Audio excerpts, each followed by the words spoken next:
Hey everyone, before we start, there are a couple ways you can support the show. We almost ran out of fuel on this season, so we're giving everyone an option to contribute in hopes that it doesn't happen again. If you want some of our music, you can go to iTunes and purchase Between Us, a Psychotherapy podcast original soundtrack. It's a long title, but we're proud of the music, and if you like the vibe of the show, you'll like the soundtrack as well. You can also go to patreon.com/betweenus. There aren't a lot of prizes and rewards there, but you can pick your own amount of monthly support. And the biggest payoff is that not only do we stay in production during the off season, instead of taking these long breaks, you'll also get content as well when we aren't posting to the podcast feed. So we'll keep posting for our Patreon supporters during the off season. Do either of these things to help us do this labor of love. Thanks. I've just always so intuitively been a sort of a middleman kind of person. And so I actually Middle woman. It's okay to not identify with the man role. I don't want to identify with the man role. I've been a middle woman. This is Between Us. I'm John Totten.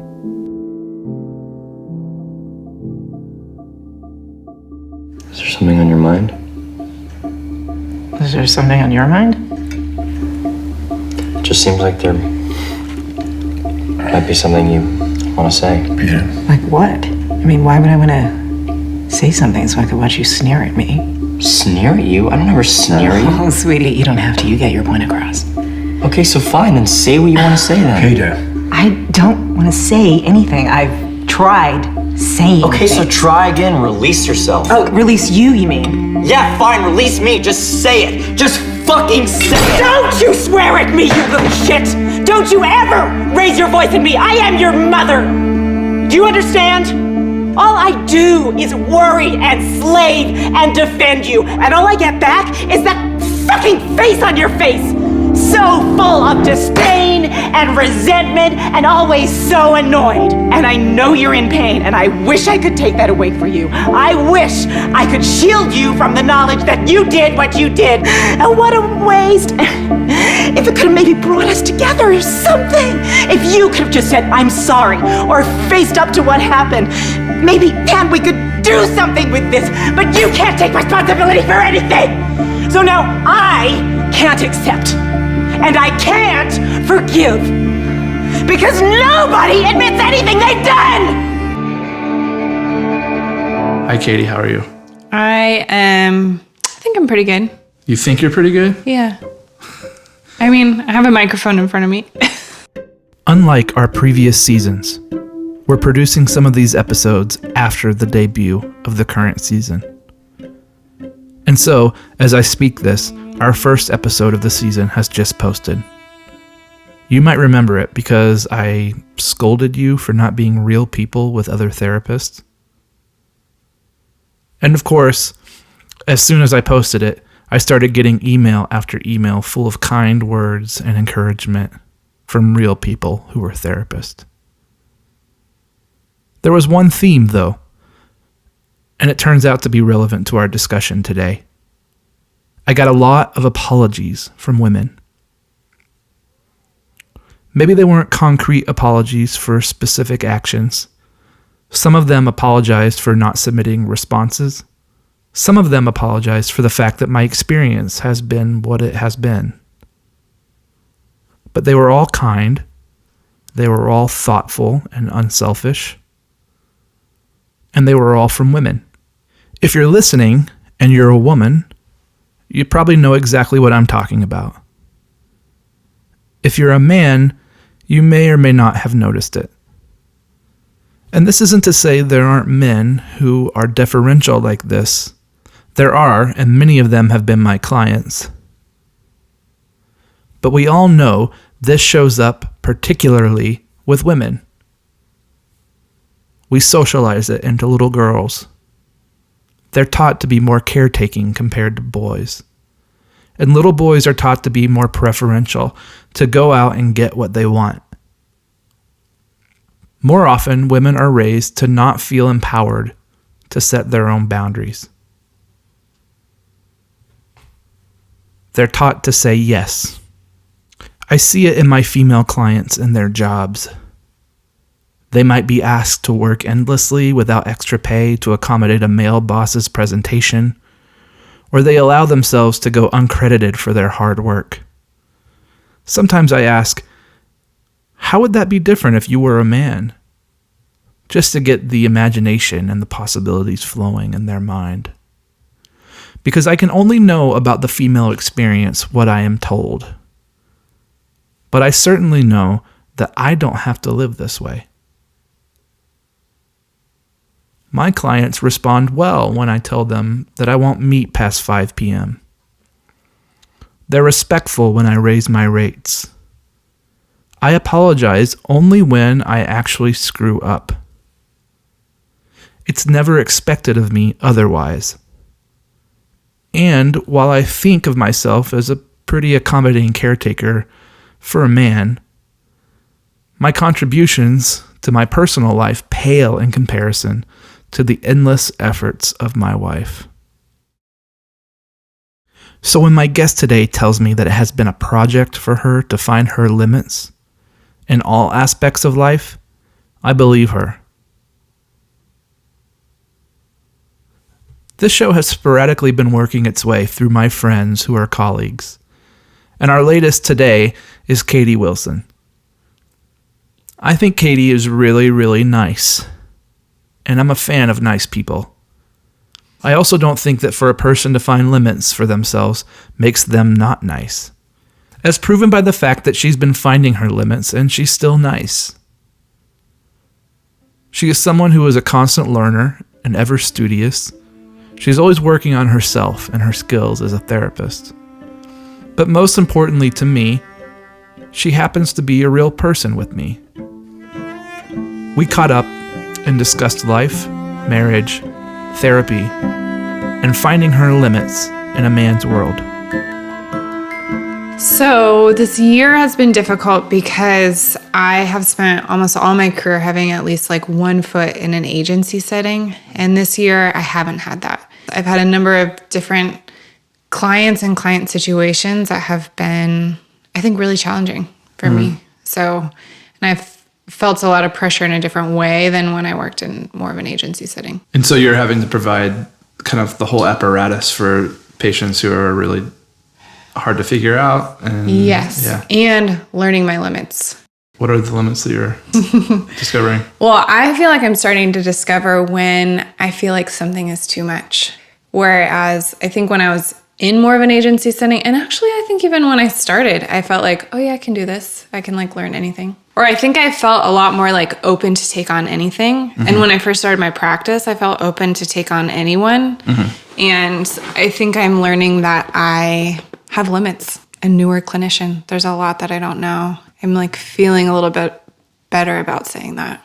One of the things that I started to realize is like a physical toll it would take to sit in front of clients all day. Mm-hmm. Have you had that experience? Yeah, actually, it's so funny you mentioned that because I feel like in the last probably month or so, I've been noticing that like my back's been hurting, my shoulders hurt, my neck hurts, and I'm like, what's going on?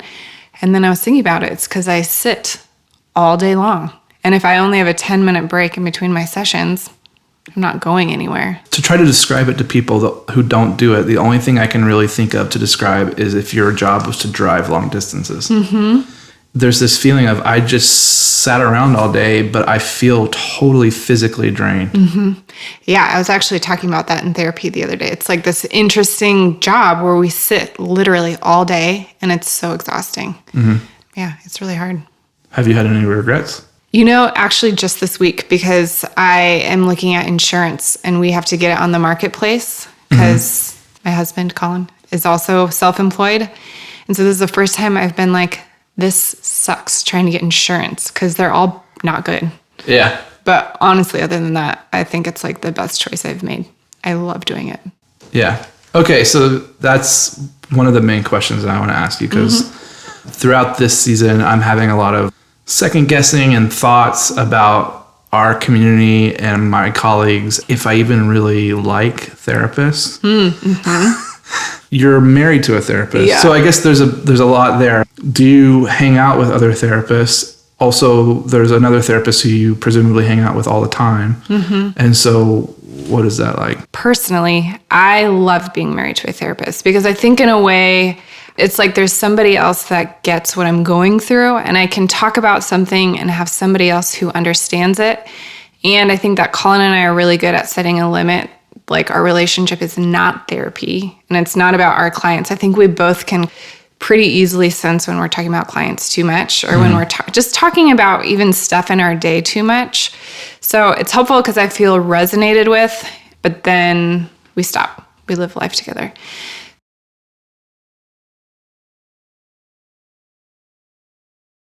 And that my experience of having conflict with therapists, even as friends, has not been terribly easy because I think we tend to be more depressive and more conflict averse. Mm-hmm. But when anger shows up between therapists, it's easy to like retreat. I am naturally conflict avoidant. I'm working so hard to be more upfront, maybe not like chasing conflict, but not avoiding it. Both of us really like to have fun and we like things to feel good.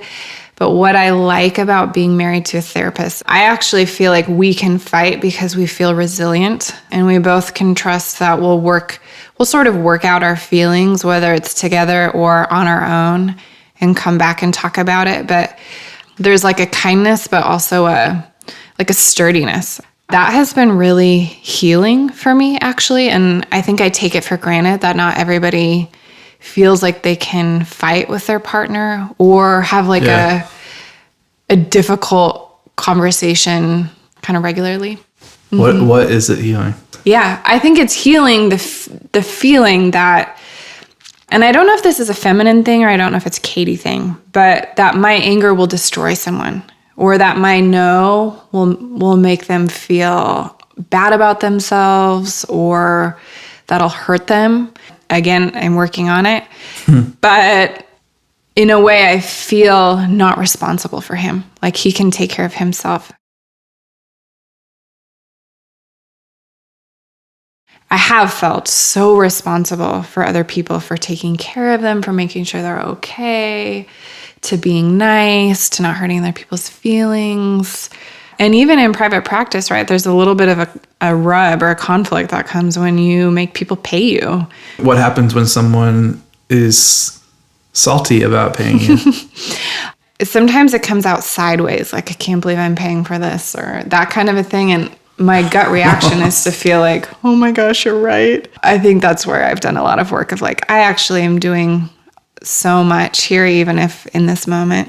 It's really counterintuitive that like when we hold to that, it benefits, we see the benefits pretty quickly. Mm-hmm. When I hold to it with someone, they generally respond well. Yeah, it always works better when I kind of hold onto my boundary. And we could talk about it, but...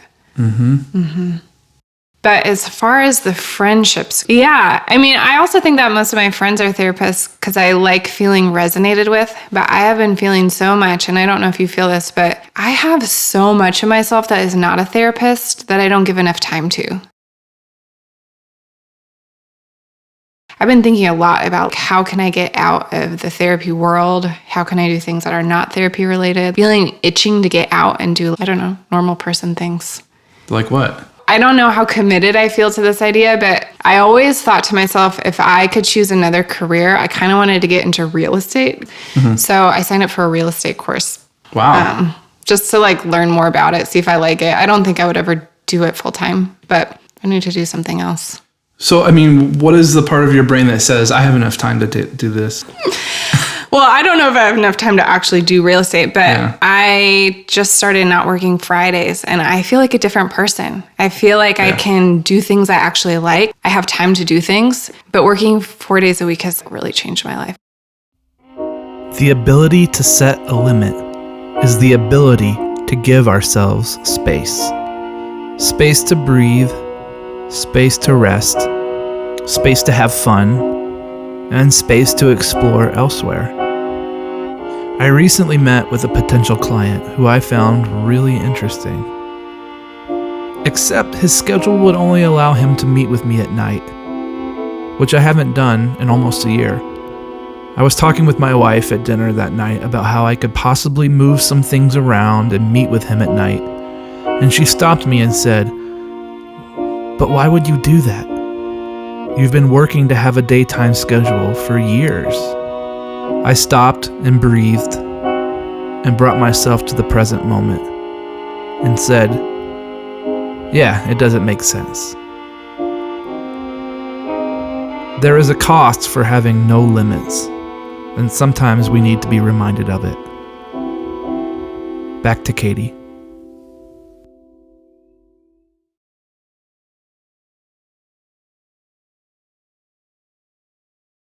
Okay, where are you from? I am originally from a small town in Minnesota called Worthington. It's southwest Minnesota. Nobody's ever heard of it unless you've driven on I-90 across Minnesota. Do you find a connection between the role you played in your family and your career? Yes. In what way? I feel like on some level, me choosing to be a therapist was me, I think, trying to fix something, but I have always felt so sensitive to people, to other people's feelings, other people's energies, other people's behaviors. And I've always felt kind of crazy because I never knew how to make sense of it. I felt like I would try to talk to people, probably mostly my family, about who's doing what or why they're doing it. And I never really felt like I understood people, I guess, in that sort of a way. So I've just always felt so sensitive to other people. And of course, I'm a therapist because on some level I have felt responsible for fixing people, probably fixing my family, smoothing things out. So I think it's just something I've always intuitively done. And I think through my own process as a therapist and as a person, I think I'm actually learning to do that less, take care of people, make sure everybody else is okay. And that actually makes being a therapist so much better. We have similar families, right? Oldest child, younger siblings who are twins. Yes, yep. 3 years younger? Yeah, mine are 3 years younger. Yeah, same. I heard recently on another podcast this little tidbit about sometimes they will find that oldest children of siblings who are twins tend to grow up as translators. Oh, for like the twin language. And it's funny because I'd always thought of my role in my family as a therapist to my parents and their problems. But that kind of got me thinking about my role as a translator and a therapist for my younger siblings. Yeah, I know. I've actually never thought of that. I think I maybe felt like a translator, and then I stepped it up to also feeling responsible for them, if they were feeling okay or not okay. I do think, too, I don't know about your experience, but I think being an oldest sibling to twins has its own certain feeling about it. It's not just one sibling that came into the world, it was two. And so it's just a unique kind of thing that happened to us. When did you know that you wanted to do this work? So when I went to undergrad, I double majored in psychology and business marketing.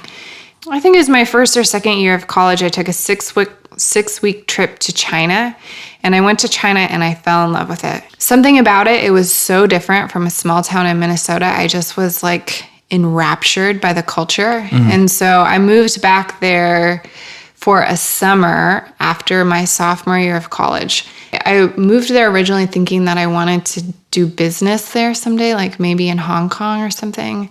I was struggling with a lot of my own feelings of feeling worthy, not worthy. I had a lot of relationship issues. And I really connected with those students in a meaningful way. And it opened my eyes to psychology and being a therapist. I think I read Eric Fromm, and I read Man's Search for Meaning, Viktor Frankl. Those are some heavy things to start with. I know. I don't know how I picked those up. But I loved reading those books. It felt so much more interesting and meaningful to me than kind of like the business stuff that I'd been thinking that I was going to do. And so I think it was from there that I felt like this is really what I want to do. But when I was in China, I loved learning about people, studying people, and I was also pretty depressed.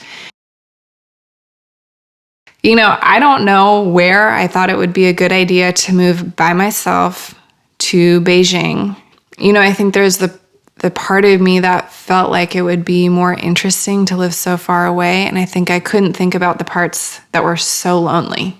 And I think maybe I was trying to escape loneliness or something, but I feel like I kind of ran face first into all of the issues that I'd always had, but had been able to kind of like push aside. And I don't even think I would have said that I was depressed when I was there. I just felt kind of like anxious and uptight. So I applied to some grad schools, and I went and interviewed at a grad school in California, and the guy who interviewed me said, I think that you actually really need to be in therapy. So Katie did go to graduate school, just not in California, but in Seattle, where we became friends. After grad school, she found herself in an agency working with women with eating disorders. What particularly about eating disorders drew you in, or was it just getting a job and finding out later whether it fit you? Or I do think, honestly, it was because I got a job. But I've always been so interested, and especially when I was in grad school, in the connection between the body. I think because, I don't know, for whatever reason, I've always been really in tune with my body. I could always say, like, my chest is tight or my stomach is tight before I could say, oh, I actually have a feeling. Yeah. And so the somatic type of work comes naturally for you. How would you explain its usefulness to someone who is skeptical? So this is what I would say today. Our bodies hold emotions before we're able to think about them. The feeling happens in our body before we become aware of it. If it's located in your body, you can't talk about it yet, you can't process it, and you for sure can't think about it. You can't say, like, I'm feeling whatever it is. Have you experienced, either as a woman, a therapist, but in your clients as well, like there being trauma in the air in the last year as this movement has become more public? Oh, yeah. So much. Obvious question. Yes, obvious question. But also, I mean, I think what the Me Too movement has done is putting words and language to something that women have always felt. So I think it's bringing more into cultural consciousness, cultural conversation, what women have always been battling. So in that way, being able to feel like you can say something about it. You can say no, you can put words to it. And so the women who have come out with their stories have given permission to others. I think so. Permission to say, you know what, that dynamic or that thing didn't feel good to me, and I didn't feel permission then to say it didn't feel good. I don't know if I want to say it's a feminine struggle, but it does feel like there's been more permission to put language to these experiences that I think before women would have pushed aside or pushed under or wouldn't have felt like we're a big deal in a way, but actually I think probably really have been a big deal. I guess my question would be like, what has your experience as a woman in this field been like in regards to gender and the othering and... Yeah.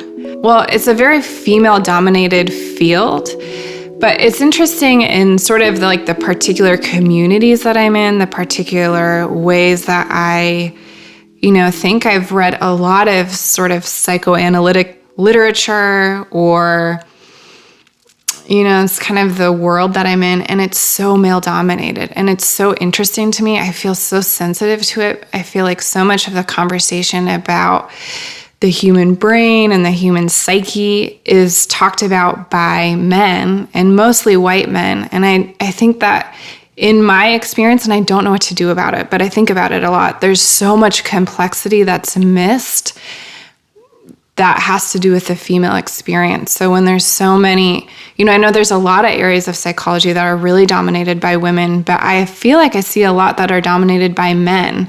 And it's so interesting to me because it just feels like there's this sort of way of talking about either case studies or psychological ideas that are said in such an authoritative way.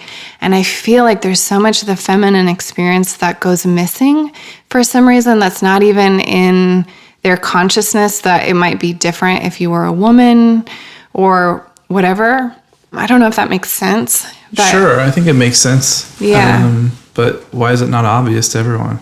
I don't know. So much of the world is like a white man's world. It's not a lot of room for the complexity of what it's like if you're not a white man. It's something I find myself thinking about a lot, like how there's some areas where I feel so missed. What is it like for you going back to the Midwest and having political conversations with people? Yeah, I actually feel like when I go back to the Midwest, I don't have political conversations. And it's hard. So I noticed that like you do a lot of work around protecting others from your anger. Does anger happen for you with your clients? Yes. You say like you're thinking of something specific. I think I have a really interesting relationship with anger because I do feel like I want to protect some people from my anger. And I feel like I'm so in tune with my anger. I'm not good at always expressing it or bringing it to other people. It's something that I'm working on. I do feel like with clients, I get really angry at some clients really quickly. I think it's really important. I think it is so useful in like a clinical session to notice my anger because actually so many of my clients have a really hard time with anger. And so whether or not they're like unconsciously projecting it into me or acting something out with me, it is so hard for them to be angry. So it's really helpful to have my anger to talk about. Can you be specific? There is one person that I meet with that often I will notice myself feeling furious that I want to punch them or like claw them. I usually don't get that angry in my normal life. And so like I'll take a few minutes and breathe through it and just say like, oh my God, I'm so fucking angry. And then if I can step back from it and think about it through like the clinical lens, like this person has a lot of reason to be angry just based on like family dynamics and situation, like so angry. And they have not been allowed to be angry. They would feel abandoned if they were angry in their family. So every time I'll say something about, I wonder if you're angry, they'll say, I'm really angry. I don't know if they would have been able to say that without me feeling so angry at them. Yeah, it's really easy for me to feel angry on someone else's behalf or, feel angry for them. It's so much harder to like feel angry at them and digest it in a way that's like actually clinically useful. Well, so it's metabolized differently for people coming from a woman as it is coming from a man. Well, I do think it's actually probably so much easier for me to feel angry, either at clients or on their behalf. I'm fairly apologetic. I'm fairly absorbative of people's emotional experience. So when I feel angry or I want to process anger, I think it's usually pretty metabolized. In my opinion, this is what using countertransference should look like for a therapist. Instead of freezing in her anger towards her client, or stewing, or blowing up the relationship in some kind of enactment, Katie asked herself what her anger was all about. And she came up with the hunch that maybe she was feeling anger for her patient, in place of the anger her patient couldn't feel. This led her to create space for the patient to express that anger. This would never have happened if Katie would have allowed herself to rage inwardly or outwardly without any kind of investigation. That might sound like an obvious statement, but it's easy for us to stop doing this investigation in life and in practice. What are you excited about right now? I feel really excited about thinking about issues of race and gender in psychoanalysis. There's a lot of good conversations happening, but I think we need to have a lot more conversations. So I get really excited thinking about reading female authors of different backgrounds. Yeah. The race thing is, to talk about it means accepting a lot of responsibility for it.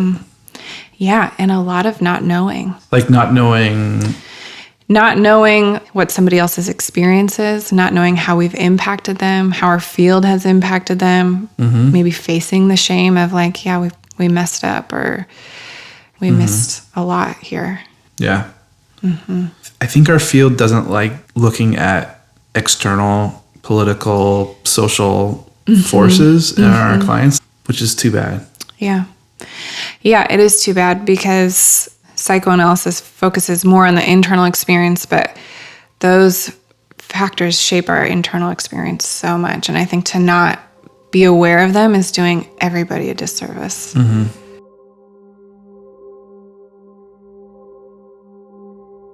I just got married in August, and getting married has been a surprising psychic upheaval.